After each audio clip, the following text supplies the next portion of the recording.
We have a very special interview here with Don House, the trainer of Stiverne. Don, thank you so much for talking to Bayloric TV at 3:30 in the morning in Las Vegas. How are you feeling? Oh, man, I feel great. You sound tired. Well, it's been a long day. It's been a long training camp. Right. And I'm kind of glad that the fight was made. He's back out. He's healthy to get in the ring. My fighter's healthy. So now it's time to get it on. Okay, so has anything changed from the time you were starting the training camp to where you are now, to the press conference, to the weigh-in? Well, nothing has changed, but what I will tell you is I think maybe the confidence level of our fighter has changed a little bit more. Okay. Now that he's here, he's ran into the fighter, he has words with the fighter, so I think maybe his confidence level has went up just a little bit higher. Okay. The biggest question at the moment for me was the weigh-in, because I was shocked that Deontay Wilder was, 219? So unless they got the scales wrong, he's very light. No. Listen, when I was on stage, I kept saying to myself, okay, they called us to the stage. Why didn't they call Deontay Wilder? And, of course, when I looked, I said, oh, that's him there. And when he started taking his wardrobe off, I'm thinking, this can't be him.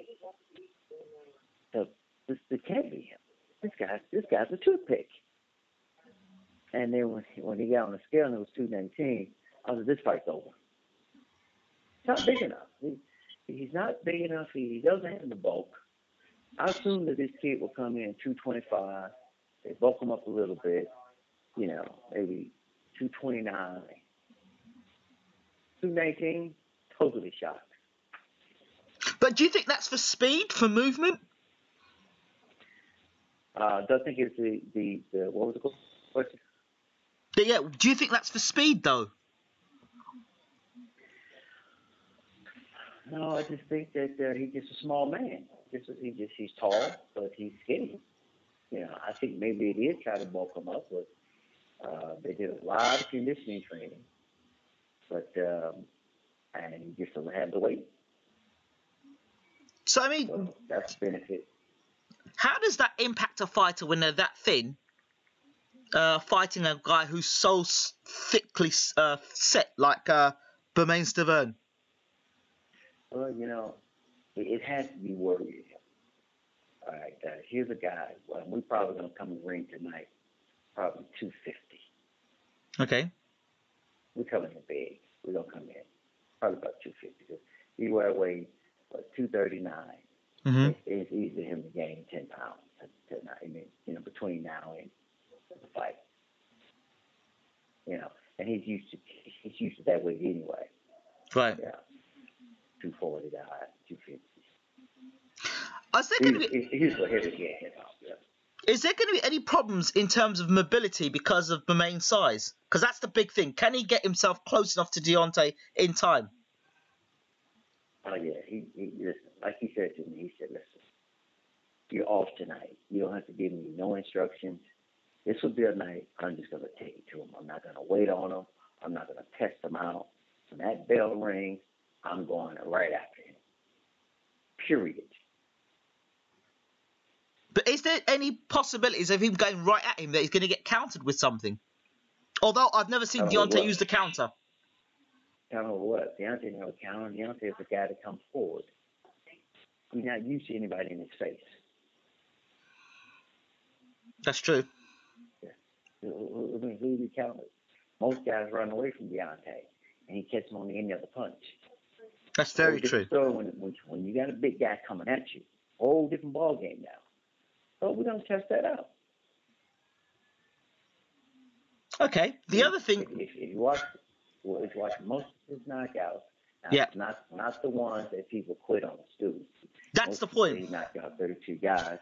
No, there's a lot of guys that just decided, that was it. I've had enough. Matter of fact, me guys, we don't count that one. Jason Gavin quit on the school, and I haven't even went down the list to see how many others quit on the school. Oh, and Beck quit as well. Pardon me? Owen Beck was on the stool as well, so he has not got the knockouts that everyone's talking about. No, he doesn't have a knockout. No. So how? So okay. I know you're saying that he's going to take it to him, but it's the foot speed to get there. Is he going to be able to get inside quick enough and close the range down quick enough? Listen, he's gonna get there quick enough. I mean, the ring is only so big, and you can only run so far. You know, Deontay doesn't have that maneuverability to get away because he's never had to fight that way before. Berman had to go out together, and he also had guys come at him. So we fought both ways. See? So he hasn't had to fight guys coming at him, especially massive size. Someone as big as Berman, someone as skilled as Berman. I mean, he's so hyped up about this. I mean, Berman, I know you got him. I know you want to kill him. Take your time. He said, no, I got him. And when the fighter say he got him, I go with him. I'm with him. Go get him. Height and reach disadvantages. How do they play into this fight? Because that's the thing people are saying. Height, reach, power. Listen, like I say, height, reach, power only works to Deontay's wide advantage is when he's coming forward and we allow him to stay at the end of his punches. We're not going to sit on the ropes. It's a whole different ball game when you got 249 pounds coming at you. They know how to move their head. They can jab just as good as you are. I take that back. They haven't seen a great jab of his. So they have a better jab than you. That's stronger, that's faster, and more skills than you coming at you. It's very difficult for him. Wow. In your experience as a trainer and gauging around big fights, is Deontay acting like a person who really believes it, or is he in the moment with the adrenaline and all the fans shouting "Bomb Squad"? I think he's just in the moment. Berman broke him down, looked at him, he looked in his eyes, and you know when you're a fighter, and you know when you do the face-off, and you know when you're around it, and it's a personal thing. It has nothing to do with the outside, what the fans are saying. You know, and when you look in that person's eyes, you know when you have them. You know it. Berman knows it, and Deontay knows it. What about the stuff about? I heard some people talk about you're from Alabama, spell W. What's all that about? What was the Alabama thing again? He says, you're from Alabama, spell W. What does that mean? I don't know. Alabama, he spelled W? So he says spell W. That's what somebody from your camp shouted out to somebody in the crowd. Because all the Alabama people were shouting "Bomb Squad, Bomb Squad." Right. No, I'm not sure. You don't know what it means. Sure. So you weren't involved in that. What's your? How have you felt about that whole Bomb Squad and all the fans who've heckled Berman? Well, no, I like that. When you got a guy that has this saying "Bomb Squad" and bring it on, we like that. That's all part of selling these tickets. It's all part of the hype. It's all part of motivating the fans that want to see this. But I just think he just dug himself a big hole. He done woke up a beast.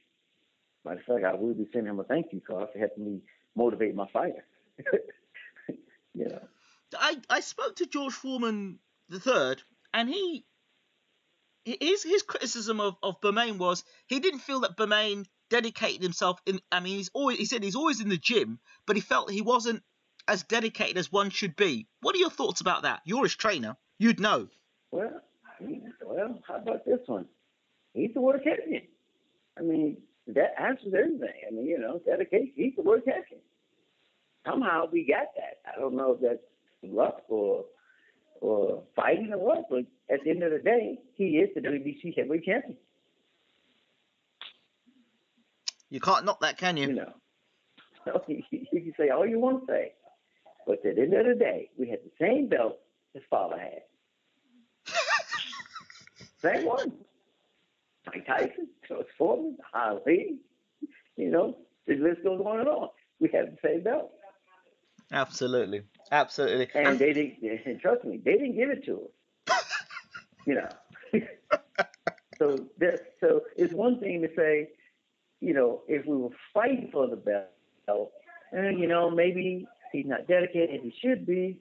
No, brother, we have the belt.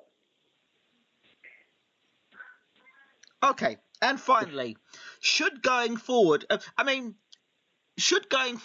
Deontay's talking about, yeah, I don't mind, bring it on.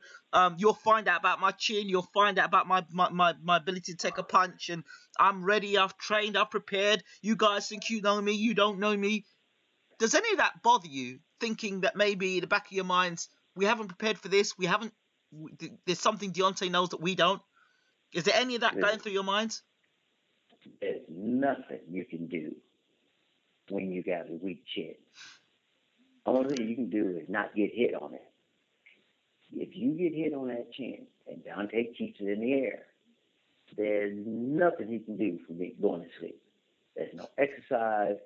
There's no running. Nothing. The only thing you can do is hopefully you're in shape enough to get away from us 12 rounds and not us landing a punch on that chin.